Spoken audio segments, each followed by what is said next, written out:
Well, welcome everyone to what I hope is going to be a really interesting and dynamic webinar for you. We have Lauren Edwards here today, and she is going to talk about how to do good while doing business. In other words, how to take some of your profits and give back to the community. Before we hear Lauren's words of wisdom, I have a few slides that I need to get through. If you've been here before, you've seen them before. Sorry. So this is being brought to you by SCORE, and my name is Diane McKeever, and I am the education chair for our SCORE chapter. SCORE is a nationwide nonprofit organization. We offer free, never charge for mentoring services to businesses like yours, perhaps. We have over 300 chapters nationwide with 10,000. I keep getting that number wrong today, with 10,000 volunteers. Our chapter, which is the Minnesota chapter, which is a combination of Manatee and Sarasota counties in Florida, we have nearly 90 volunteers waiting to help you with your business. Our chapter was recently named a district chapter of the year. So where in your business process can we help you? Well, pretty much from start to finish. So you woke up this morning and had the greatest idea for a business and thought, why don't I kick this around with somebody? Well, we'll be happy to kick it around with you and help you decide whether it's a go, no-go situation. Or you've actually started and realized that you don't know as much about everything that you thought. Well, we can help fill in the blanks there. Or you want to grow your business, or lastly, you're thinking about selling or closing your business, or conversely, you're interested in buying a business. We have a team that specializes in just bottle of wine buying and turkey. selling. So think about applying for a mentor. Well, where do you do that? You go to score.org/Minnesota, and there is a big old button that you click on that says request a mentor. You can also search by mentor profiles and find your own mentor if you'd like, and ask if you could be matched with that individual. While you're there, check out our workshop calendar. This is one of the 52 webinars that we offer during the course of the year. So check out what's coming up and sign up for some more. Or you could search and find webinars that have been recorded that you'd like to watch. Lastly, I'd like to thank our sponsors and community partners. You'll note that a lot of these sponsors are financial institutions. I guarantee that if you go into one of these financial institutions with a SCORE mentor, or they know that you have a SCORE mentor, they know that you've done your homework and that you're ready to do business. So think about getting a SCORE mentor if you're thinking about any kind of funding. And thank our community partners. These folks help us keep the lights on. So here we are, how to do good while doing business. Lauren Edwards. Lauren, I'm going to turn it over to you. First, I'm going to stop sharing, and you can start your sharing. Okay, well, I'm going to chat first, and this is where it's maybe a little bit different. So hi, everybody. Thank you so much, Diane. Thank you for having me. And thank you to everybody who's here with us today. Now, y'all, I like to talk to human people. So if any of you are able to and willing to turn your cameras on, it's okay. If you're like in your robe or your jammies, or you're like at home, or you've got like kids hanging on to you, I don't care. If anyone is willing to turn on their camera, that is amazing for me, because this will be an interactive section. Hi, Anne. Hi, thank you so much. I really appreciate it. Anybody who's willing to do that, Erica, you too. Hi, welcome. Thank you. Thank you. Thank you. So, this way, I'm going to ask you guys some questions. There's going to be some conversation throughout. And I will tell you that Diane let me know that this is scheduled for an hour. For some reason, I had an hour and a half on my calendar. So we'll try to kind of get through everything. But my name is Lauren Edwards. I'm actually located in Columbus, Ohio. I work in the entrepreneurship space, both as a consultant and an entrepreneur myself, as well as the executive director of an organization called Sea Change. We work to support specifically social entrepreneurs, and we'll talk about what that means in a minute, to work through their journey. And we work closely with our local SCORE chapter to do that as well. So I will share my screen. Give me just a moment. Oh, and now we're out of, where'd PowerPoint go? You guys are you're in my way. There it is. Nope. Oh my goodness, my screen's doing something I've never seen it do before. Okay, there we go. And There we go. start from the start. All right. You got it. So at this point, we can see our thing. So here's me again. I'm the principal and owner of Next Step Business Consulting, the executive director of Sea Change, and the co-owner of Apex, which is a social enterprise leadership and character development training program for kids that is also a highly effective fundraiser for their schools and PTOs. So my first question, and as I said, this is interactive, so y'all are going to have to be ready to answer questions. My first question is, why would you want to do good while doing business? Why would you want to do that? Or why might someone? You may still be on the fence, so why might somebody want to do that? Would you like them to put their answers in the chat, or would you like them to verbalize them? Thank you, Diane. Verbalize, please. So you can go ahead. It's a small group. So if you unmute, you can do it. And we might have a little awkward, people talking over people, but we can figure it out.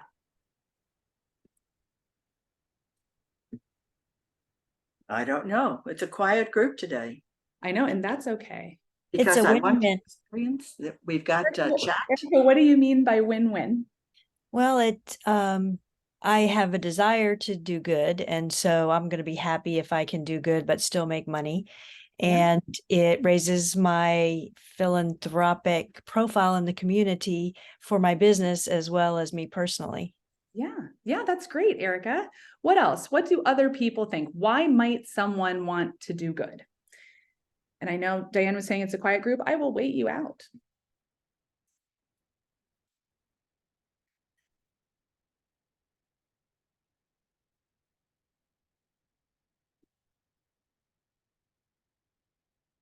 Oh, Diane, I'm not sure. If you're talking, we can't hear you. You might be on mute. And indeed I am. Yeah, there are a couple of chats because we yep. want to experience a greater present and future, says Michael. Okay. And we've got Anne another wants to leave a legacy. Yep. Anne wants to leave a legacy. We want to do good for the community. Yep. There are needs. And so we want to. Yep. Those are all absolutely fantastic reasons why someone might want to do good while doing business. I'm going to give you some more. So our first slide really is speaking to the thing that you all were touching on, kind of because we want to, and because there's a need, right? Like there's a need to do it. In 2021, $4.85 billion were given in philanthropy in the United States alone, but we still see stable levels of poverty at around 11.5%. It's also good business. And this is where we're going to touch on this very briefly, but none of you said, I guess Erica kind of, because you talked about the win-win piece of it, that it raises your philanthropic profile. So if I read into that statement a little bit, it's because it's good business. And here's some stats, just selected. I can pull a ton of them. Businesses that kind of work, live, breathe a value, something that's important, that's doing good, have 40% higher levels of workforce retention. Think about how expensive it is to turn over an employee if you happen to have employees, or you can imagine if you don't have them yet, how expensive that is.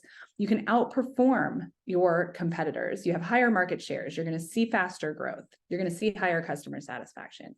But if that's not enough, or if that stuff doesn't really matter to you, there's a big portion of the population that is at this point demanding that companies do good, and that they really do good, not just kind of good wash it and say they're going to do good, but that they bake it into their very being. And so it's a little bit different even from kind of an older school model where it's, oh, we're going to go out, we're going to make a bunch of money, and then we're going to give that money to charity. Or we're going to go out, we're going to make a bunch of money, and then we can start doing good. No, we're going to bake that doing good in from the very beginning. So 66% of consumers are willing to switch from something they know, a known brand, to an unknown brand if that unknown brand is purpose-driven. 80% of customers will pay more. 85% of millennials will stay loyal to that brand.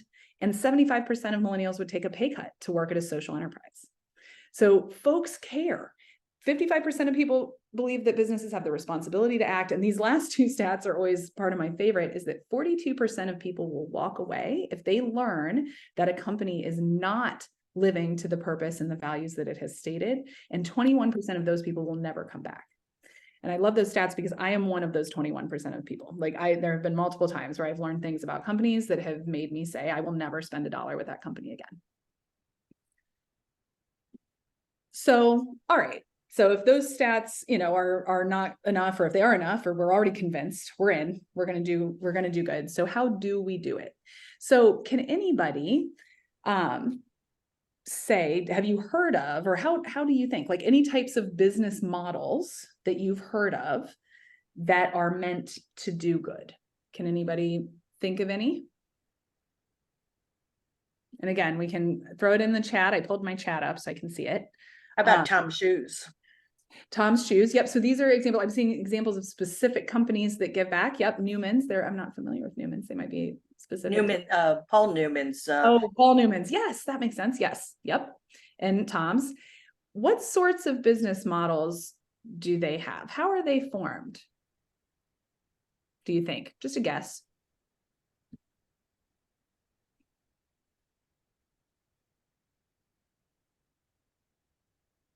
Yeah. Legal entity. Sure. Do you have any ideas?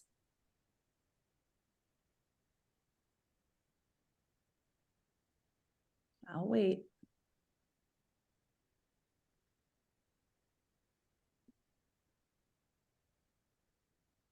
Okay, benefit corp. Yep, that's a term we'll hold on to. We'll talk a little bit about benefit corps. Sure. They could form a foundation. Yep, a foundation is typically a version of a nonprofit entity. So nonprofit, benefit corp. Those are several types of businesses that can do good while doing business. Sure.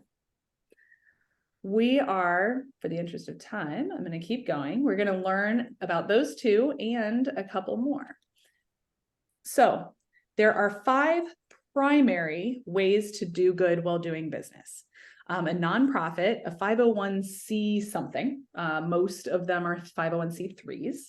That's at one end of the spectrum. That is a legal designation. And we're going to run through all 5 of these kind of surface level so you guys can understand kind of what all the differences are and similarities.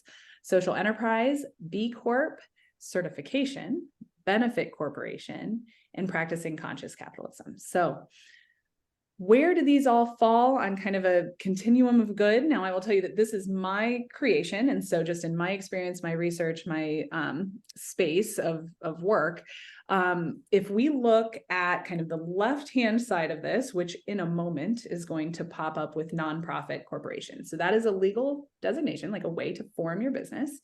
Nonprofit is on the left, where their primary focus is doing good. Making money is less of a concern. Right? But if we look on the right-hand side, we've got traditional for-profit, where making money is the primary concern and doing good is low to no on the list potentially. So if you look at this, social enterprise falls furthest to the left with, again, doing good, but also making money. Benefit corporation, certified B Corp, practicing conscious capitalism, and then our traditional for-profit. And at any point, if anybody has any questions or thoughts or comments, I can't see the chat while I'm sharing. So I know Diane's kind of keeping an eye on it. So Diane, you could help let me know if anybody throws anything in the chat. But you could use the raise hand feature, and then that brings you right up to the top of my screen. Or you can just unmute and interrupt me. That's okay. So we're going to talk about nonprofits first. So as I said, a nonprofit is a legal designation. It was originally created in 1913 through the tax code. We call them charitable organizations, NGOs, NPOs, all of these different things. If you want to have a nonprofit that also sells something, there could be tax implications for anything called unrelated business income.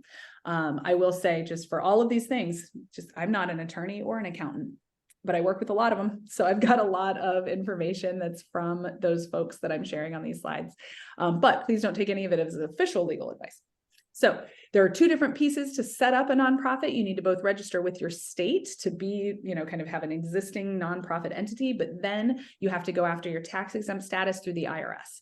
The fiscal responsibility for the organization is going to lie with a board of directors, not with you as the founder. And that means that the board can fire you. So you, by setting up a nonprofit, you as the entrepreneur are ceding power over your future and your organization's work to your board. There are specific requirements for closing that business. So you can't, it's very, very difficult to start a nonprofit and then say, oh, you know what, this probably should have been a for-profit entity. You really can't legally do that because it's written into the paperwork that you send it specifically to the IRS, what you would do when you dissolve the organization. Traditional recipient, though, of philanthropic dollars, and it's a downward trend. We're seeing less and less nonprofits launching year over year. So different things to think about: who's owning it, who's making decisions, how do you access capital, what capital do you have available to you? Again, philanthropic dollars traditionally go to nonprofit organizations, and so that does open a door for that particular type of funding. How do you access social support? What's the financial model? They are potentially internationally recognized, right? Like the model of a nonprofit is internationally recognized. So I said it's a downward trend, but for many, many years, it's been the historical solution to a lot of the social issues that we see in our communities. So how many, and this, I want you to throw it in the chat, how many nonprofits do you think exist in the US? So it's in the United States. How many nonprofits do you think? You can throw it in the chat. Be brave. 8,000, 40,000. Okay. And I also, just by the way, I like Lauren Edwards. Welcome, because, got the same name. Okay, what is that, Ted? I need commas in there. Let's see. 1.5 million, 100K plus. Okay, a lot. Good. You guys have a lot. You're in the right ballpark. So 1.7 million in 2023, just in the US. So there are so many nonprofits that exist, and it's just one way to do good. And, we have to think about the fact that the vast majority of these are being funded through 100% philanthropy, or at least, 90% philanthropy. And there are only so many philanthropic dollars available. And so there is, there's a kind of an unfortunate necessity for competition, between different nonprofits that are trying to do good. So there are some challenges with this model, but it can be the right one. And we'll later in this conversation talk about how to know which of these different models make the most sense for you. So next up, we're going to do benefit corporation, which is another legal designation. So not all of these are, but this one is legal designation. So a way you can start your company, called a B Corp, higher standards of purpose, accountability, and transparency. When you form that business, you are building the mission into it.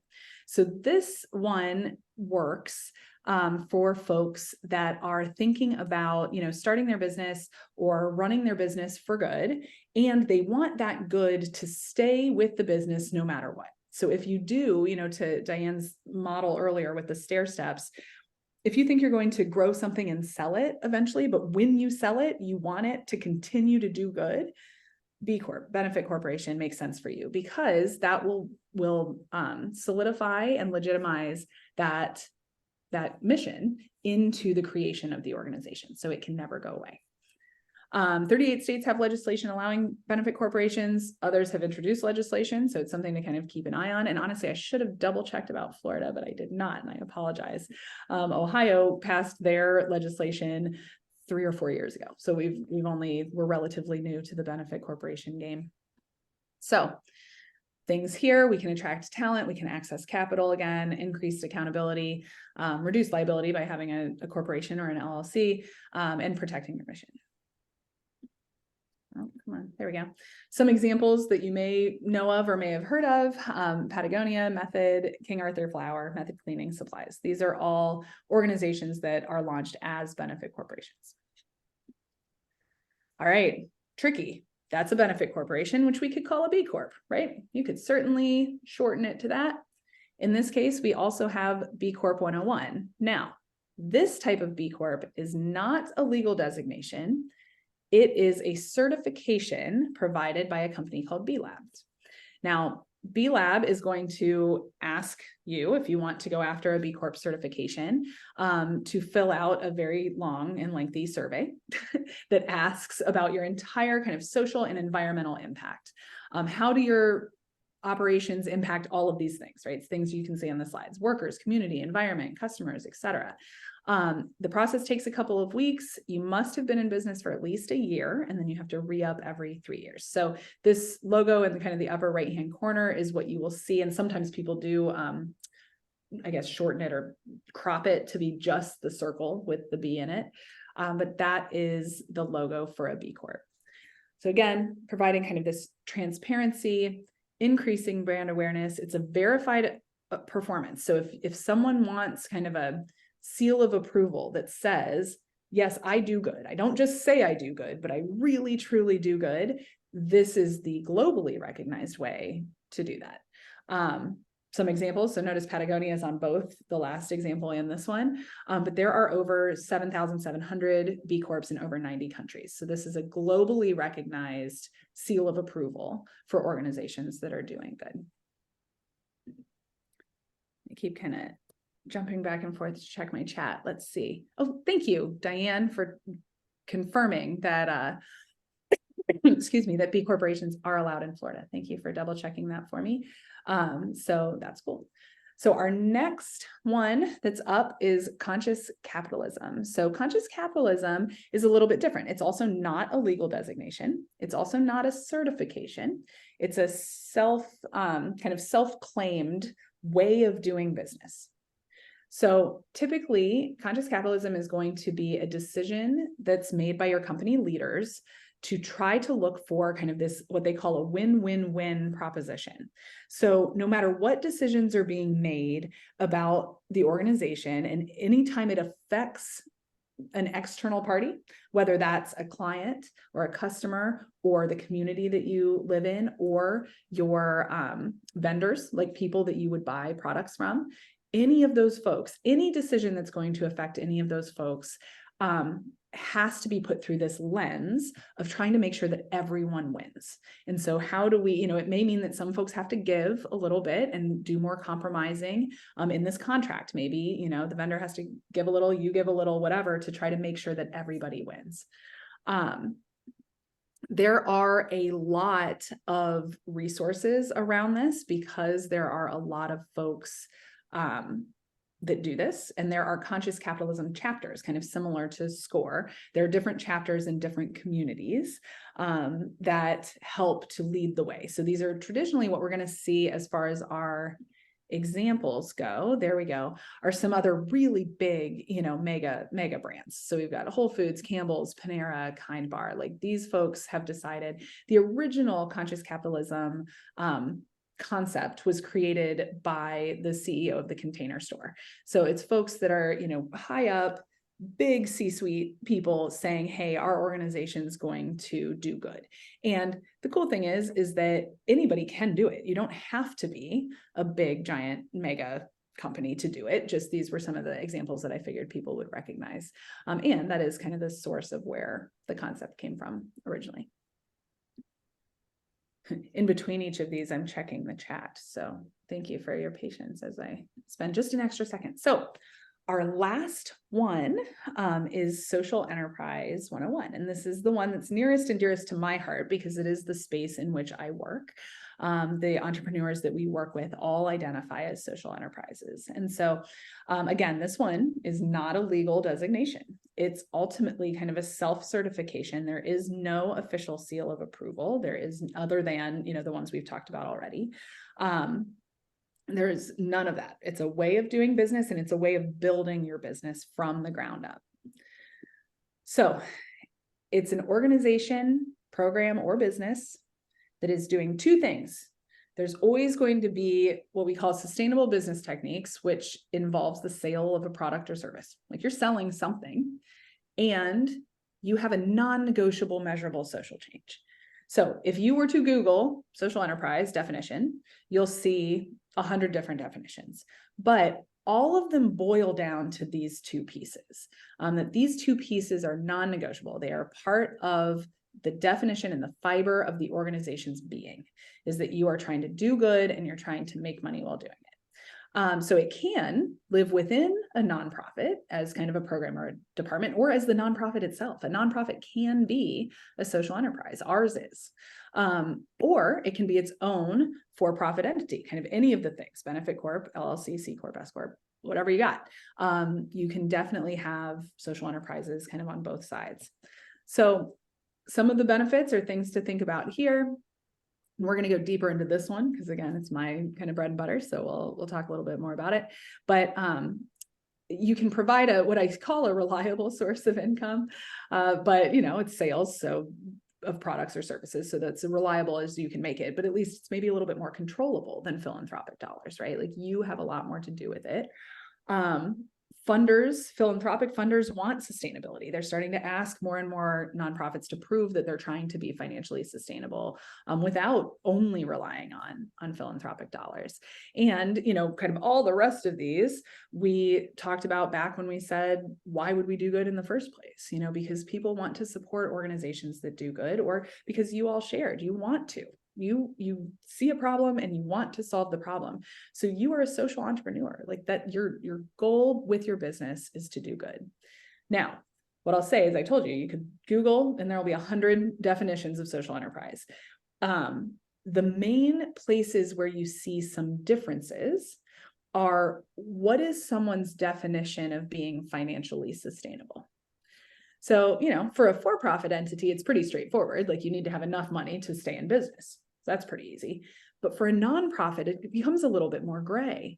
If the nonprofit is earning 10% of their revenue from earned revenue through sales, is that enough? Does it have to be 30%? Does it have to be 50%?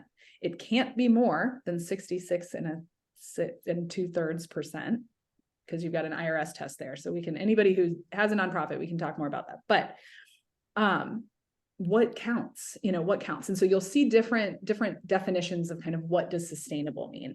And then the same thing goes with the social change or social impact. What counts as social impact? And people will have different ideas of that. Is it, anything that helps society? Blanket statement, anything at all. Is it only things that help people who couldn't otherwise help themselves? So people living in poverty, people who have barriers to employment. Is that social change, but not helping anybody? So it's, there are questions, there are conversations in the social enterprise ecosystem around, mental health services that are given to everyone, everyone who can be, benefit from mental health services. Does that make every mental health organization that's also financially sustainable a social enterprise? We don't know. It's a big question. So a lot of folks kind of have to decide that on their own. So there are a handful of different models, and our organization has lumped them into kind of these 5 categories. So fee-for-service program and buy one, give one are similar, but fee-for-service program is when you're giving away a service, and buy one, give one is typically a product. So goods and services, right? But it's the same concept. People who can afford to pay for it, and people who cannot are either provided the service for free or for a sliding scale of some sort, based maybe on their income or on something else. There are employment models. We are seeing more and more and more social enterprises pop up that their entire purpose is to employ people with barriers to employment. So think people who are returning citizens, survivors of human trafficking, individuals with mental or physical disabilities, people who have those barriers, people who are under educated or uneducated. We have a lot of folks that are providing really solid employment. And the reason their company exists is in order to do that. Profit sharing is the 4th one on here, and I have a little asterisk by it because this one's one that's a little bit contentious, even within kind of the normal ecosystem. Folks who start their business, go out, make some money, and then, a few years from now start, or even maybe right at the beginning, but start giving a portion of their proceeds, a portion of their profit every quarter, every month, whatever, to a charity. Now, some people, a lot of people don't think that counts. That's just good corporate citizenship. And you should be doing that. Like people should be doing that. But other folks say, no, that does count. But, notice we've got the language in here, significant portion. So who defines what a significant portion is? Is it 5%? Is it 10%? Is it 50%? Is it like, Newman's that can give 100%? We don't know, right? Like, and again, it's different folks have different definitions of these things. I certainly have opinions on all of it, so I'm happy to share those with folks. But as far as kind of the official party line, or what you would see when you go to talk to people, each individual kind of makes that decision for themselves. Now, we have a local example here in Columbus of profit sharing, where the founder of the company, it's a coffee shop, it's a coffee house called Roosevelt Coffee House, and the founder of that shop wanted to give back so much. And he had 3 causes that he cared very, very much about. And he just wasn't, independently wealthy. So he could not be an investor and kind of just give money to causes. He couldn't be philanthropic in the way that he wanted to, but he knew he could run a business that was successful. And so he started down the path of a coffee shop, and he does everything kind of right from that perspective. He gets, sustainably sourced beans and pays his employees living wages and kind of does everything right there. But then they give money every quarter to these causes. They measure the impact of that money and how that money has helped the charities that they've supported over time. And so most folks would argue that Roosevelt is a social enterprise because it wouldn't exist if the founder didn't want to do good. That was the reason they started. And then we've got kind of this catch-all bucket of other, and there are a bunch of different organizations in there that fit. I'm good. How are you? And let's see, I think I have some examples. I have some examples from Ohio. I could give you national and international examples. You guys pulled some, Tom's and Newman's, but I figured I would keep these in here. I decided ultimately to keep them in here because I wanted to point out just a couple of them. So, and give you an example. So fee for service, excuse me. We have LA Catering. So this is a catering service that works within our local nonprofit that also does Meals on Wheels. So they do Meals on Wheels, and for all of their catering, they're able to give that many more meals away. Employment, we have a couple of different examples here. Petals That Inspire is a really beautiful floral boutique. They do, floral arrangements for events and weddings and, kind of whatever, but they were started because the founder wanted to employ what are called at-risk youth. So youth that are the ages are opportunity youth, the ages between 18 and 24, that are out of school, but are not participating in anything. They may not be working, they may not be in college, that kind of thing. And so the reason she started the organization was she wanted to employ that age range, and she learned that floral arrangement would be something that they could do, and she could train relatively easily and ultimately be able to support a lot of youth that way. We have some buy one, give one models. Flow is actually a national model at this point.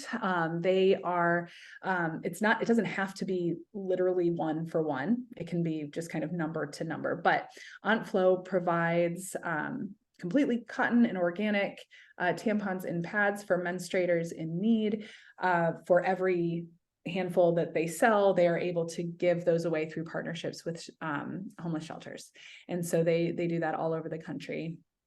Profit sharing, I already shared with you the story of Roosevelt Coffee House. Goodwill, you have Goodwill in Florida. So we've, Goodwill is one that we put into the other bucket. They are super interesting because, they sell product, right? They have stores where they sell their product, but they're also an employment model because the reason they have stores is to be able to employ folks that have barriers to employment, whether it's uneducated, undereducated, or folks with disabilities. And so they work with all of those folks. And then they also have all these services. And I know I always have them on here because our local Goodwill could not be more enterprising. They do things like they rent out their space for different other organizations to use. They have leased out their parking lot to local restaurants that are kind of across the street. So like they are doing everything they can to earn revenue in addition to seeking philanthropic dollars. So I think we put them kind of in that other bucket. So, and again, I debated whether or not all the Central Ohio. Oh, yep, I got a question from Lauren Edwards in the chat. So I debated about whether I would include Central Ohio ecosystem stuff, but I'm going to, because I think it's interesting for you all to know kind of what's happening. So other Lauren Edwards asked, does giving a product count? What's a significant portion? Like Tom's give a shoe for a shoe sold. Oh my gosh, Tom's is such an interesting example. So, I teach a class on social enterprise here. Y'all, you got me interested, so I'm going to stop sharing. So Lauren, Tom's is so interesting. So they started, for you all probably kind of inherently understand the story behind Tom's. Like the founders saw kids, literally children in Africa. This was the story, children in Africa without shoes. And they were like, we want to give shoes to these kids. So we're going to make shoes. And for every pair that we sell, we are going to give a pair to the children. Great. Well, as they grew, they kept doing that. They kept, shoes and shoes and shoes and shoes and shoes. So then it was shoes for adults. We've kind of run out of kids to give shoes to. So we're giving shoes to adults through our partners, that work there. And what they learned over time is that they were actually in some areas putting out of business the local kind of shoe companies, like the people that were making shoes. They were putting these entrepreneurs out of business, which they did not want to do, right? Like that was not the plan. And so they branched out. So now if you like dig into Tom's website, because I use them as a case study for my class. So like if you dig into Tom's website, you will learn that they also give glasses and water and coffee and like all of these other things now. So it's no longer like buy a pair of shoes, give a pair of shoes, that some of the language still lingers around, but it's buy one, give back, right? Like, and it's giving back one of these different ways. And so to your question in the chat, yes, giving a product counts for sure. What's a significant portion of revenue like that? I don't know, it depends. And I think, honestly, my opinion is very much that needs to be determined by the organization itself, like by the business itself, like what makes sense for you.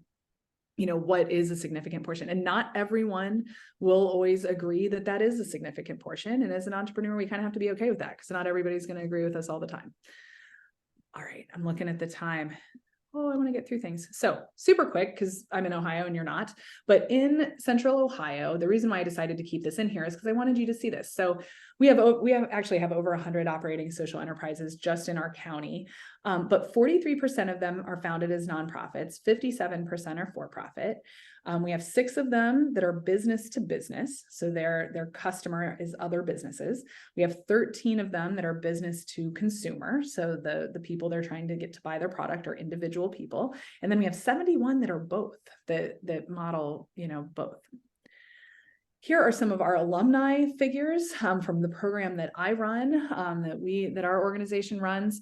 In 2021, we do a survey every 3 years. So in 2021, they had $18.5 million in revenue. 63% of them were operational versus the industry standard of about 33% of folks being still in business after 3 years. They had touched 1.02 million lives. So we had a ton of lives being touched by the alumni of our program. So really quick, because I want to get to some more questions if you guys have them. So the key components of understanding the differences between these different models and choosing one is understanding your own story. So why are you starting and what impact are you going to make? Assuming that why you're starting is because you want to do good, then any of these options are available to you. The other piece of that is the financials, because the main question I always get is, should I start as a for-profit or a nonprofit?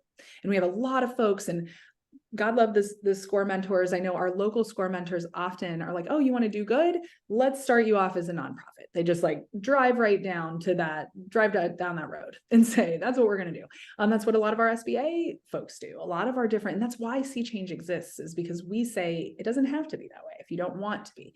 So one of the big questions is your financials. And yes, that means doing financial projections, which is not fun. Everybody hates financial. I got you. But you have to do it before you found your company, like before you legally form. And if you've already legally formed, that's okay. You still should do financial projections, because you need to understand whether or not you're going to rely heavily on philanthropy for the entire life of your business. If the answer is yes, then yeah, form as a nonprofit, because then you're just going to be a nonprofit. Go forth, you can be a social enterprise nonprofit. You could get a B Corp certification as a nonprofit. You can do those. You can do those things. But if you're not, then if you need to get some philanthropic dollars, identify a fiscal agent or a fiscal sponsor and pick something else. Now, what's a fiscal agent? And again, you're going to get the slides, so you don't have to write all these things down. I know there's a lot of words on here.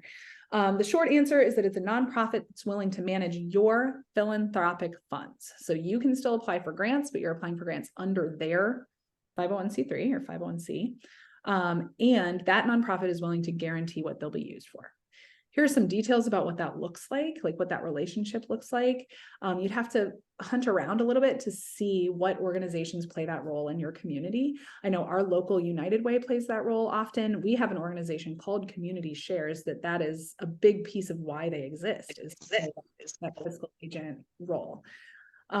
So if you Google it and look for an organization that's a fiscal agent, you also, if you are building a relationship with a funder, they may know of organizations that play that role.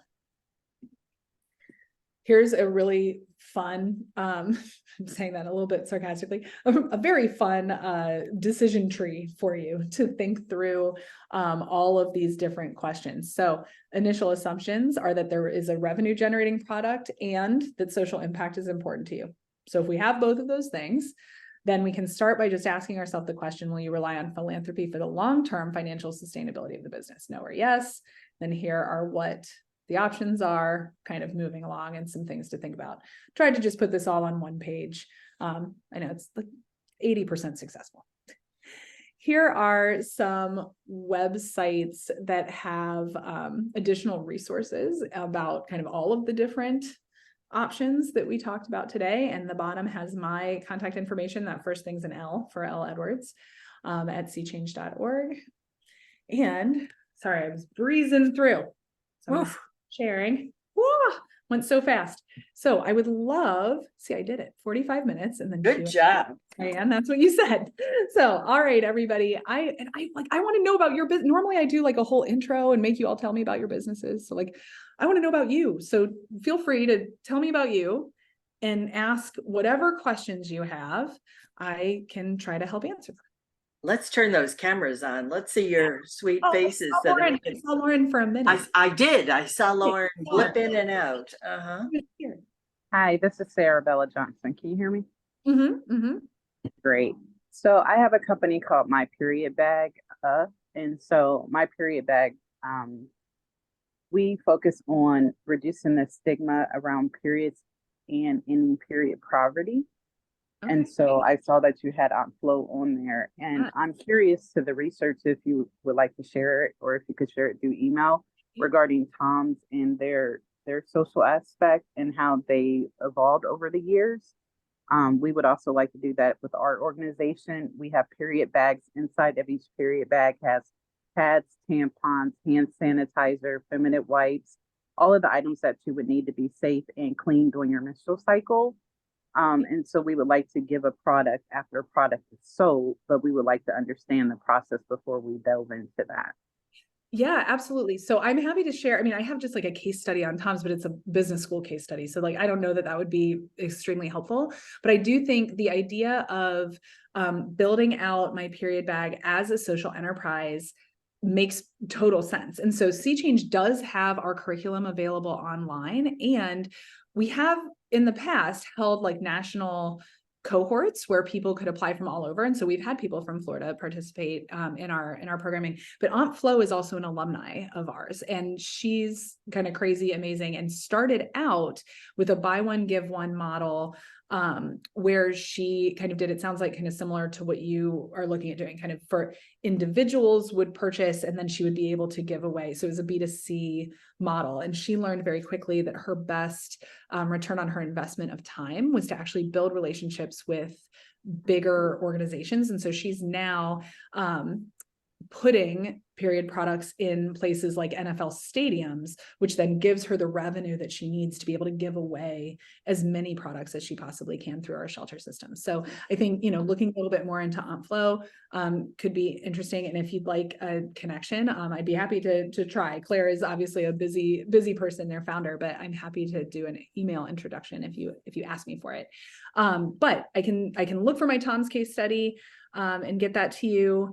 And then also definitely check out the Sea Change website for our online curriculum, because it will walk you through kind of all the steps you would need to do, all the things you would need to think about in order to institute that like give back component into your business model. Thank you. And I would like that virtual invitation and meeting. Thank you. Okay, well, so Sarah, if you could email me using I'll put it in the chat, but my email address, Perfect. Then I'll have yours, because otherwise I don't have a way to get a hold of you. Thank you. Yep. All right, who's next? Anybody? We'd love to hear about your ideas, your nonprofit, well, I shouldn't even say your giving back ideas. We'd love to hear. Ted? My name's Ted DeGroot. I'm the author of a book, Good Governance for Nonprofits. Awesome.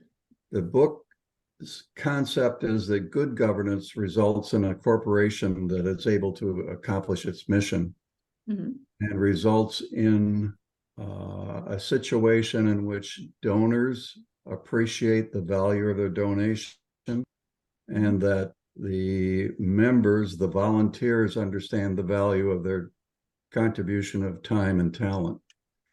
And it's very interesting listening to a little bit of what's going on here in terms of the fact that everyone has a really good idea for what they're going to do in terms of a nonprofit organization. But what really, really happens with an awful lot of them is that they're just not well organized. And quite frankly, that's the reason for the book. And I'll just tell you, I was on a couple of boards at the same time, one of which was a pleasure to be on. Very, very successful. Went from an operation that was operating at about $500,000 to a $3 million a year operation. Almost overnight, it's currently in the process of doing a $21 million upgrade. Yeah. Other organization at the same time, the same kind of people on board. They're all real qualified, but without really well-defined bylaws. And that organization is now, at that time, was operating at about a $50,000 budget, and today they're operating at $150,000.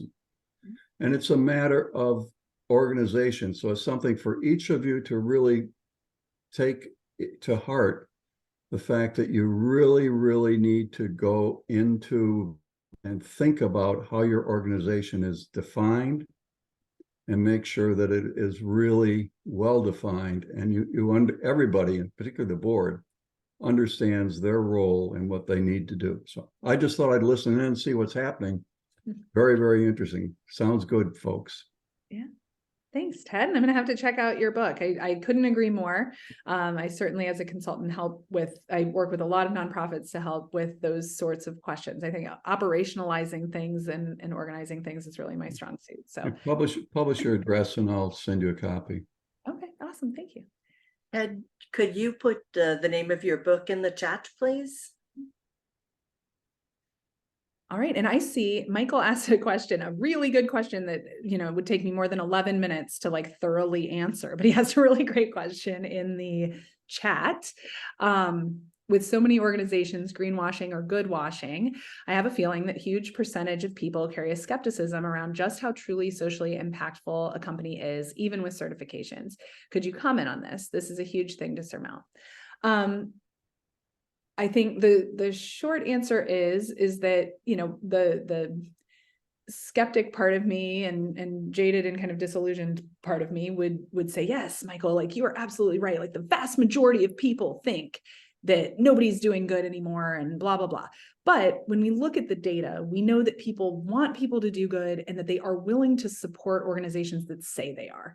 And so, you know, are people going to do research into that sometimes? Yeah, and try to find out. But in today's day and age, you know, we're seeing so many, so we all of us are being inundated with so much information. And I mean, we all know this, it's nonstop information overload through our phones, through our TVs, through our computers, through kind of anything at all. All of those different things, people, I don't believe that people are spending the time to truly find out, which is unfortunate. But, you know, all we can do as entrepreneurs is do the best we can, communicate and be transparent and be true to those things that we're saying that we're doing. And then be ready for the questions, because sometimes people will ask, right? You know, people will ask, people might come skeptical, but I'll be honest that the vast majority of people that I deal with, and, you know, not just the entrepreneurs themselves, because obviously they believe that they're doing good, but anyone else that I come to, is not skeptical. They're very supportive and very excited. And they love that idea that that it doesn't have to be a nonprofit. I do think there is there's a little bit of like jadedness, which I know is not quite a word, but around the nonprofit sector, because now we can, again, the way news travels, you can hear of the nonprofit ED that was skimming off the top, or the person that, you know, did the board that did the wrong thing. And we can hear about that now. And so people, you know, that you kind of then unfortunately blanket all nonprofits with this potential for scam, right? And we know that's not true. And it's a vast minority, tiny percentage of folks that are doing the wrong thing. But I don't know that it's as bad as maybe you might think it is. Michael just. Yep, follow up. Love it. Then for those skeptics that are doubting privately or voicing questions to verify, is it simply a matter of acquiring as many third-party certification agencies to vouch for a company's operations? Are there other avenues in lieu of that? So there aren't a lot of third-party certifications available. I mean, B Corp certification is really the only global one. Then there are things like the Better Business Bureau and folks that are closer to home, right? You know, where you could do that. Yeah, and there are memberships to things like the Social Enterprise Alliance and things where you could kind of show like I'm trying to do as good as you can. I think actually doing the good and measuring the data and capturing that data, having that available, being able to demonstrate, yes, thank you. Oh yeah, 1% for the planet. Thank you. I mean, there are some out there, right? So like you could get all of those things, but I'll tell you that Sea Change does not have any of those certifications. It doesn't. We haven't gone after them. We're really a relatively small shop. We don't have the capacity to spend a bunch of time doing a bunch of certification programs. So, but doing the good, tracking the good, being true to what it is that you say you're going to do. And this is just, honestly, it's a core tenet of the businesses that I run, is do what you say you're going to do when you say you're going to do it. So doing those things. And that's when people ask questions to verify, then you have the information and you say, here is what we did. And here's how we know we did it. Right. And just be able to show them that. And no matter what, there are always going to be people out there that say it's not good enough, even if you're doing good. And this is where, you know, back to and I don't want to pick on mental health, but like back to that concept, because I feel like that's an easy one for people to understand. Mental health services are doing good, right? Those are doing good. But there are definitely folks out there in our ecosystem that say that just because you're providing mental health services doesn't make you a social enterprise. Because the way you would be a social enterprise is if you were providing mental health services, you could do like the buy one, give one, or, you know, the fee for service model, where if people who can afford it are paying for it, and then you're giving it away for free to people who can't afford it, then that could be a model.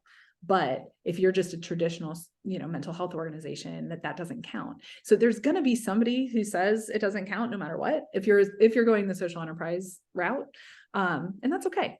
It's okay. Not everybody has to agree, because it's not a legal designation. There's not one definition, you know, it's all right. But we just all have to kind of own what we're doing and continue to kind of prove it. And that would be the case whether we're a traditional for-profit company or not. And someone else, I don't think all these people are named Lauren Edwards. I think these are somehow, you all are named my name and I don't know why, but next person in the chat, it sounds like a social enterprise is really the way to go in lieu of the standard nonprofit. I'm biased. I love social enterprise. And yes, I think everyone should be a social enterprise. But truly, if you are not going to rely on philanthropy for the life of your organization, I encourage you to consider starting as an LLC, a B Corp, an S Corp, whatever makes the most sense. Because later down the road, if you decide and do good and be a social enterprise, build your social enterprise model from day one. You can do good from day one. That is what our program teaches you. Our program teaches you is that you can do good from day one. You don't have to go out and make a bunch of money first and then institute your good. You can do good from day one. So build your model in a way that lets you do good from day one and go do it. And then if you learn later down the road that you're going to need philanthropy always, from now on, you can launch a nonprofit later. You just can't go backwards. Going from a nonprofit to a for-profit, not possible. But you can go from a for-profit to a nonprofit very easily. So that's why we encourage people at least to start that way. And then if they decide to, if you decide or if you learn from a financial perspective that you need that philanthropic dollars, that philanthropy, then go that route. Cool. All right. I know we've got 4 minutes. Michael's got another question in here. Let's see. Various templates. You're welcome. Various templates, spreadsheets, and tools a brand new small business can use to track the types of good, the social impact metrics, so to speak, if they choose not to use benefit corpse assessment, for example. It seems to reflect to the public the good needs to be quantified in various ways. Yeah, they're definitely, I love data. I'm a huge data and metrics geek. So this is also a question that I could spend an hour or two talking about. What you're looking for is called, typing it into, you're looking to quantify your social return on investment. And so there are a bunch of different ways to do that. There are a bunch of organizations out there that help people do it. It's certainly a part of our programming. And so, Michael, the measuring and communicating impact part of our program is module 10. If you go to our website and look for the online modules, you could do just module 10. And then that will give you some of examples of things that you're looking for as far as tools and spreadsheets and whatnot. And a commonly used framework around that includes it's what was done, how well was it done, and what happened because of what was done. So you ask those 3 questions and build your metrics underneath those 3 things. It's not exactly the same, no, but you could. You could use an ESG template, sure. There are a bunch of different options. And again, because it's a little bit tricky, and I know it feels maybe a little flippant, but because social enterprise is not a legal designation and it does not have one definition, there are people out there that call themselves social enterprises and social entrepreneurs that I, as a typically called so-called expert in the space, would not call them a social enterprise. And that's okay. I don't love it. I don't want them to call themselves social enterprises, but they do. And that's okay, because there's nothing I can do about it. So we work to help lump together our folks that we know are doing it, and they're doing it for the right reasons, and they fit the templates and the models that we know are truly there. And so when I say sure, you could use an ESG template, but then you're following ESG practices, not necessarily full in on social enterprise, but that would depend on the model that you built. So it's all connected, which is why we have a 14 module curriculum that goes through all of these things, right? Because every decision that you make affects another decision, and they all need to be looked at through those dual lenses of financial responsibility and your social impact. And so that's why it's different than if you just go online and say, I'm going to look up a financial projections template, for example. That's not going to have anything about impact in it. But the financial template that we use in our program has both, because it has to be both for it to be a social enterprise. All right, it's 12:59. Diane, I'm going to give it back. Uh-oh, 12:59. One last question if possible, said Michael. In the meantime, I'm going to share my screen. I have a couple of wrap-up slides, but you feel free to answer that question, Lauren. Okay, yeah. So I'm looking and I don't know for sure that I know the answer to the question. I mean, because some of it just depends on who. So the question is, for those of you who don't have the chat, one last question if possible. How can we keep operation practices, vendors, et cetera, private while being vetted by agencies like B Labs or others, so as not to leak the winning business practices methods to those who would choose to emulate the success, would slow the growth rate of the company? So the short answer is that you have to answer the questions that are being asked of you in the vetting process. And so if those questions are such that you feel that you would be giving away, business secrets, then that's not a process that you can go through. Or you can reach out to that company and share that and say, is there another way for me to be vetted? But my hunch is the answer would likely be no. So I think, any of those different agencies have their vetting processes, especially B Labs, have it down to a science. They have, over 7,700 organizations all over the globe that have been approved, and umpteen more that have been denied. And so they kind of have their vetting process down. So you as the entrepreneur wouldn't have a lot of choice. But the other end of that answer is that if you become a certified B Corp, we can't go online and see their answers to the survey online. We can see that they are a B certified, B Corp certified organization, but we can't see their survey responses. So I don't, I think just some of that you'd have to just kind of be thoughtful about and what works. All right. Diane wants you to do the survey. Yeah. You got that, right? Yes, Yep. you'll be getting an email from our national chapter. And if you just take a moment, it'd be really great to give us some feedback on today's webinar. And as the education chair, I want to find out, what other topics are you interested in? This was one that I don't know that we've had it before in the last 3 years. So I thought it was something that would be interesting to you, and I hope you enjoyed it and benefited from it. Also, just a reminder, if you're interested in applying for a mentor, it's not that hard. Minnesota.score. They changed it, score.org/Minnesota. Or you could simply scan this little QR code and it will bring you right there. Click on find a mentor and give us your zip code and a couple of other things. The more specific you are about the kind of help you're looking for, the better the match will be. We were just talking that somebody said, what are you looking for? And they said N/A, which means not applicable. So it's very hard to determine which mentor to assign that person to. So the more information you give us, the better it will be for all involved. I want to thank Lauren. You did a marvelous job. I can't imagine what more you would have covered in a half hour, an additional half hour, but I think that, with the slides and with your talking about them, it's given everybody enough information. And as a reminder, you all will get the slides and the recording. So without further ado, I want to thank the participants for coming. And again, lastly, thank you, Lauren. You did a remarkable job. No, thank you. Thank you for having me. And honestly, the extra half an hour would have just been more interaction. So people would have had to talk to me more. But so they got off the hook because you. So, all right. Thank you all for being here. Little Thank heart you there. Okay. Thank you. Bye-bye, all.